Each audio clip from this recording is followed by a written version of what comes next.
Hello guys, good morning. I am Santosh Singh and today we are going to see what is incremental import in Scoop. So let's see this topic and welcome to my channel. Why incremental import needed in Scoop? So incremental import is a technique that import the newly added rows or updated rows in a RDBMS table to HDFS. By using incremental import, we can transfer newly added or updated row from a table to HDFS. So incremental import are two-way. First way is double hyphen incremental space append, and second is the double hyphen incremental space last modify. We will see these 2 points in detail in my next sessions.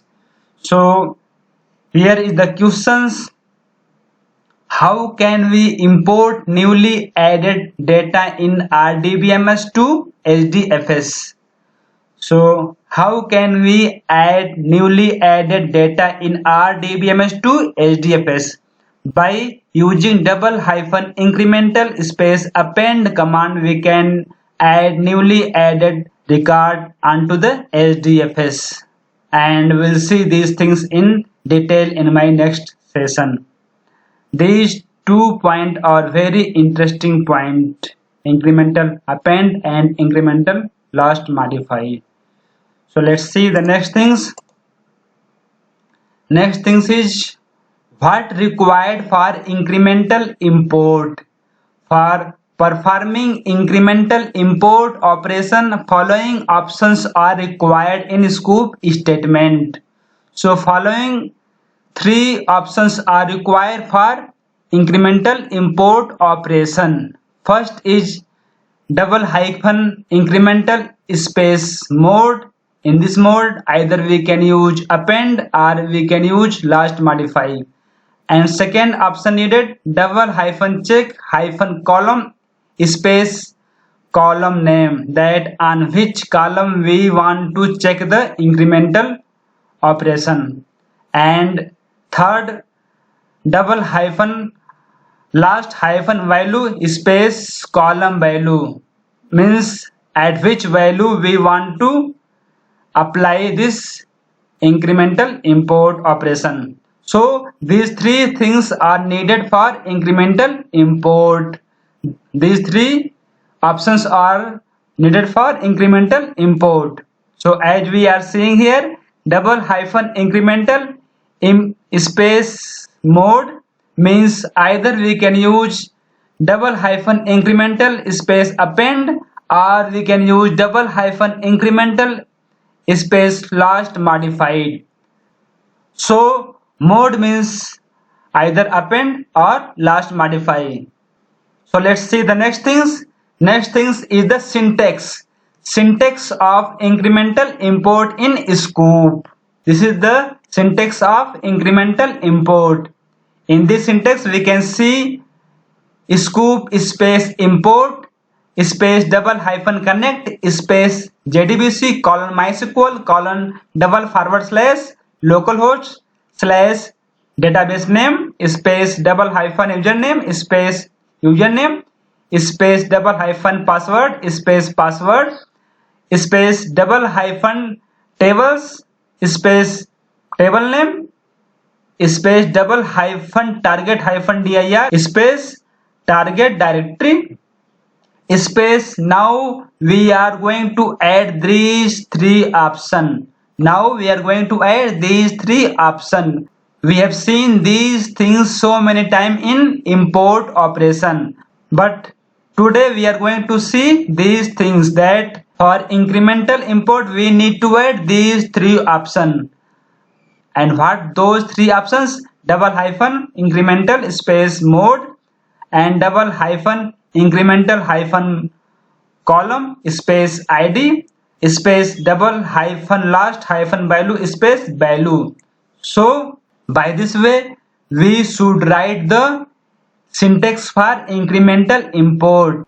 So by this way, we can write the syntax of incremental import.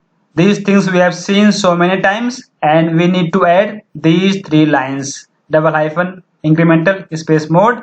Mode means either append or modify, and double hyphen check hyphen column space the column name. It can be ID or any unique column name, and space double hyphen last hyphen value, the value of last imported of this column. So let's see the example of incremental import. This is the example of incremental import. In this example, we can see we mention here scoop space import space double hyphen connect space JDBC colon MySQL colon double forward slash localhost slash movies space double hyphen username space root space double hyphen password space my password space double hyphen tables space movie space hyphen m space 1 space double hyphen target hyphen dir space slash user slash yt slash scoop slash movies slash movie space double hyphen incremental space append space double hyphen check hyphen column space id space double hyphen last hyphen value space 3. When we execute this statement, then scoop import the record of movie table where id greater than 3. It means it append or it only import those record which id greater than 3. So this is the example of incremental import. We can use here double hyphen incremental space last modify. So in this case we only get the last modify record, and we can put here any other column name, and we can put here any other value. Means we can put here the last modify date time, and we can put here the value of that last modify date time. So in case of last modify, we need to change these two things as well. So we will see that how incremental hyphen append and how incremental hyphen modify will work in my next sessions. So today we have seen incremental import. Thanks for watching, and please subscribe my channel. Thank you so much.